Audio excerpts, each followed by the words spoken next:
तो you understood I think so. z is equal to A B, A dot B मतलब multiplication है ना. इसका एरर क्या होगा, दिखने में अजीब दिखेगा, इसका डेरिवेशन है, हम नहीं कर रहे.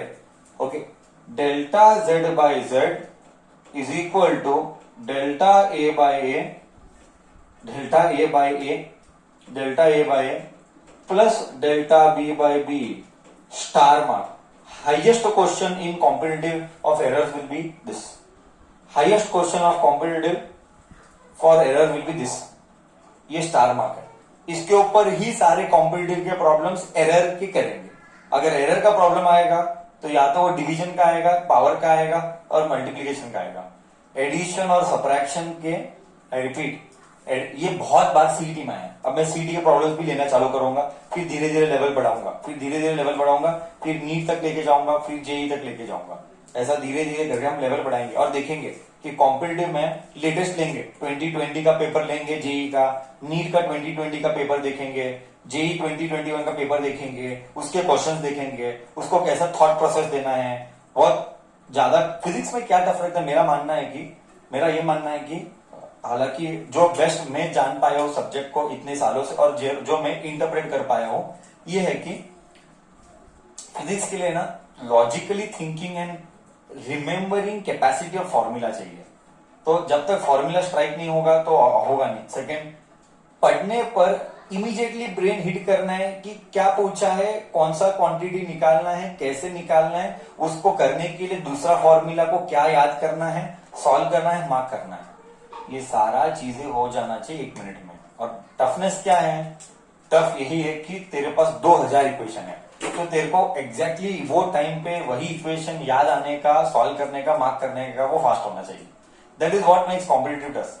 Competitive wise it is not that. हालांकि जेई होता है, मैं मानता हूं, नीट उस लेवल का नहीं होता है जितना जेई होता है, एंड सीईटी तो डैम इजी होता है.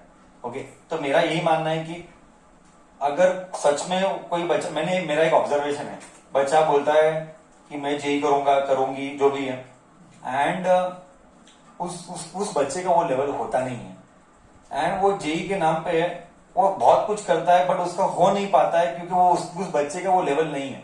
मैं ऐसे बोलने से मैं किसी को डीमोटिवेट नहीं कर रहा हूं, मेरा इंटेंशन वो नहीं है. कोई बच्चा मेरे को गलत वे में नहीं लेना है, चीजों को गलत वे में सर के वर्ड्स को रॉन्ग मैनर में इंटरप्रेट नहीं करना है. बट मैं ये बात इसलिए बोल रहा हूं क्योंकि मैंने एक्सपीरियंस से देखा है. बच्चा, मैं बहुत सारे बच्चों के नाम के साथ एग्जांपल दे सकता हूँ, मोबाइल नंबर भी शेयर कर सकता हूँ. बच्चा बोलता है मैं जेई करूंगा और उसके पीछे के लिए न वो थ्योरी की लायकात रहता है, न वो सीईटी ढंग से करता है, न वो इधर का रहता है, न वो उधर का रहता है. तो मेरा क्या मानना है, what is my belief? My belief is that after 1 or 2 months or 3 months seeing the competitive, he or she gets an idea कि क्या लेवल तक मैं जा रही हूं या जा रहा हूं. उसके हिसाब से उसको अप्रोच करना पड़ेगा.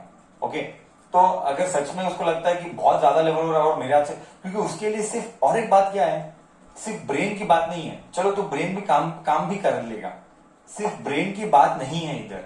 बात, the thing is that it is about commitment towards you putting in efforts in the background in my absence, you putting in efforts to solve hell of problems, hell of varieties.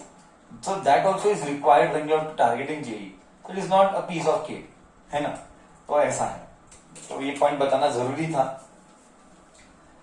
खैर ठीक है, we are doing example number 52 and we'll take one problem of multiplication का, where multiplication का error you can find. Yeah, I got the concept here. It is an NCERT problem. It is again an NCERT problem. Resistance R is given by V by I, comma, where V is, अच्छा इधर division आया है ना, मैंने division नहीं करवाया, नहीं आएगा तुझे, मैं थोड़ा सा चेंज करता हूँ इसको, ठीक है. चेंज करना पड़ेगा, मैंने डिवीजन, एक काम करते मैं डिवीजन भी करा लेता हूँ, मेरे को इजी जाएगा. 4th one, error in division of 2 quantities.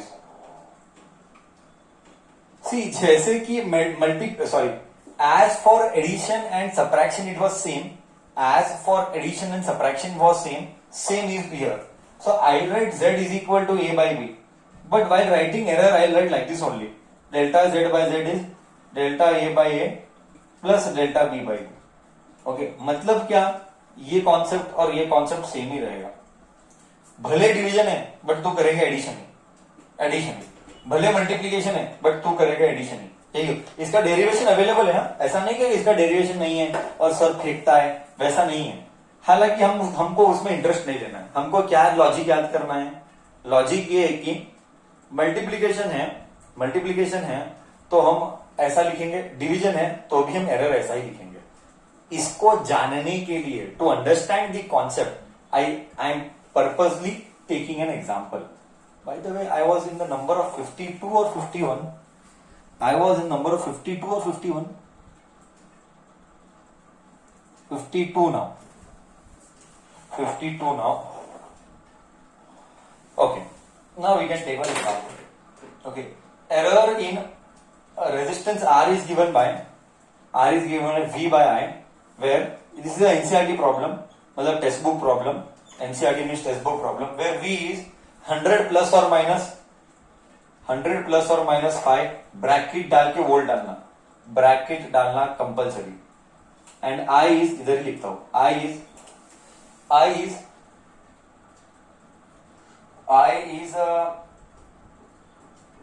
10 plus और माइनस 0.2, 10 प्लस और minus 0.2 ampere. Find out percentage error, यही पूछेंगे, फाइंड परसेंटेज एरर। अच्छा, मैं बोल्ड लेटर्स में बता रहा हूं, I repeat, now what I am going to tell is very important. इसको बोल, परसेंटेज एरर ही सबसे हाईएस्ट क्वेश्चन पूछा जाएगा। कॉम्पिटिटिव में अगर कोई क्वेश्चन पूछा जाएगा तो परसेंटेज एरर ही पूछा जाएगा, और ये अनंत बार सिर्फ इस चैप्टर में नहीं, बहुत ज्यादा चैप्टर में आएगा।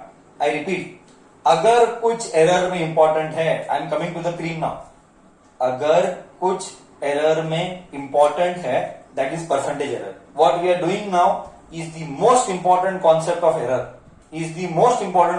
एरर, सारे JEE 19, 20, तुझे सारे क्वेश्चन इसी के ऊपर मिलेंगे। सारे क्वेश्चन परसेंटेज एरर पे आते हैं, या तो डायमेंशन के अलग लेवल पे आते हैं, वो हम कॉम्पिटिटिव में करेंगे। ठीक है, सो परसेंटेज एरर किसको बोला गया? I am repeating, percentage error किसको बोला गया? Delta Z by Z into 100%, इसको बोला गया परसेंटेज एरर। आगे से लाइफ में परसेंटेज एरर दिखा या एरर दिखा, formula is delta Z by Z into 100%। सो इधर डेल्टा Z के बदले क्या लिखो? इधर मैं लिखूंगा delta R by R। So next time life में कभी भी सुनेगा find the percentage error, I repeat, next time life में कभी भी सुनेगा percentage error, delta upon family, delta R upon R, delta family upon family. So यहाँ पे व्हाट यू विल गेट, देख अभी मैं एक्सप्लेन करूंगा। यहाँ पे है डिवीजन, बट करना तुझे क्या है? यहाँ पे है डिवीजन, बट करना तुझे क्या है? Addition. So I write here delta V by V into 100% नहीं करेगा, बाद में देखेंगे, plus delta I by I। Let me substitute the value, delta V। बच्चा क्या है मैं बताता हूं। ये V, ये क्या है? ये V है, ये डेल्टा V है। सो डेल्टा V इधर देख के बोल क्या है? डेल्टा V इधर देख के बोल क्या है? एक बार चैट बॉक्स में जाऊंगा, जानने के लिए तेरे हिसाब से डेल्टा V क्या है? जानने के लिए तेरे हिसाब से डेल्टा V क्या है? 5 है, 5 है क्या? डेल्टा V 5 है। ओके, करेक्ट बोला। प्लस और माइनस इधर मतलब क्या? और एक बार बता रहा हूं सर, एरर का मतलब क्या? एरर का मतलब है कि ये जो वोल्टेज है या तो ये 95 से लेके 105 के रेंज में है, 95 से लेके 105 के रेंज में है। क्यों? क्योंकि इधर लिखा है 100 प्लस और माइनस 5, मतलब प्लस मतलब आगे, माइनस यानी पीछे। This is the meaning of error. मतलब 100 वोल्ट एक्यूरेट की गारंटी नहीं है। आई रिपीट, 100 वोल्ट एक्यूरेट की गारंटी नहीं है. So delta V is 5 bracket V is 100 plus division है तो भी प्लस ही करना है. और कभी भी याद रख परसेंटेज एरर यानी ये परसेंटेज एरर यानी ये किसी भी हालत में भूलना मत. परसेंटेज एरर मतलब sir delta Z upon Z into 100%, इसको बोला गया परसेंटेज एरर. ये दिमाग में 2 साल के लिए नक्की कर, ये सेकेंड ईयर में भी आएगा. Delta I is 10.2. ओके, ये परसेंटेज में नहीं है तो हम भी इसको परसेंटेज में डालेंगे इंटू 100%. एरर है ना, परसेंटेज में चाहिए. सिर्फ एरर पूछा तो मल्टीप्लाई पर 100 मत करना. आई रिपीट, अगर सिर्फ एरर पूछा गया होता तो मल्टीप्लाई मत करना. परसेंटेज एरर पूछा गया है करके मल्टीप्लाई बाय 100 कर. 5/10. एक काम करते हैं ना, मैं उल्टा लिखा ना, सो सॉरी.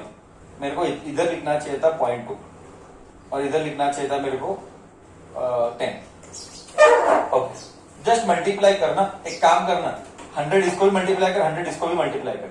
सो 5/10 इंटू 100. सो 5/100 इंटू 100 प्लस 0.2 इंटू 100 अपॉन 10. ये और ये गया, एक ये और ये गया, तो क्या बचा फाइनली. मैं इधर लिखता हूं क्या बचा. इधर 5% बचा प्लस इधर क्या बचा 0.2 इंटू 10 2% बचा. ओहो हो, मतलब एरर 7% का है. मतलब समझ में क्या आया, समझ में ये आया. आई रिपीट सर, समझ में क्या आया. समझ में ये आया कि रेजिस्टेंस जो मिला, आई रिपीट, रेजिस्टेंस जो मिला उसका एरर 7%. ओके, रेजिस्टेंस जो मिला, सर रेजिस्टेंस कहां से मिला, रेजिस्टेंस कहां से मिला, रेजिस्टेंस वोल्टेज और करंट से मिला. सो इनके एरर के वजह से इसमें भी एरर आया. ऑब्वियसली जब वोल्टेज में एरर है, जब करंट में एरर है, तो रेजिस्टेंस का वैल्यू में भी एरर ही मिलेगा. क्या तुझे समझा, क्या तुझे समझा.